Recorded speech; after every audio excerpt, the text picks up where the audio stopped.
Sa walang tigil na isinasagawang marijuana eradication ng kapulisan sa rehiyon ng Cordillera, sinira ng mga operatiba ang mahigit 700,000 pisong halaga ng fully grown marijuana plants na nadiskubre sa Bacon, Benguet.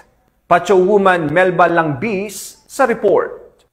3,900 piraso ng fully grown marijuana plants na may standard drug price o SDP na 780,000 pesos ang napuksa ng otoridad sa panguna ng mga tauhan ng 2nd Benguet PMFC, katuwang ang matauhan ng Kibungan MPS, Benguet PPO, PIDEA Cordillera at iba pang law enforcement unit sa Sitio Dakap, Takadang Kibungan, Benguet nito lamang ika-18 ng Pebrero taong kasalukuyan. Ayon kay Police Colonel Joseph P. Bayungasan, Provincial Director ng Benguet PPO, nadiskubre ng operatiba ang 3 plantasyon ng marijuana na may lawak na 560 square meters.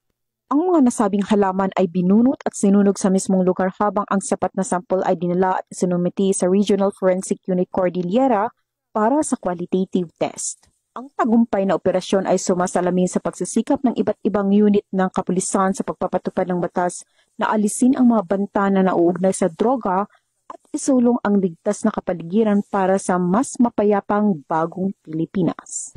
Mula dito sa Rehiyon Cordillera, ako ang inyong PNN correspondent, Pacho Woman Melba Langbis, alagad ng batas, taga-taguyod ng Balitang Pulis.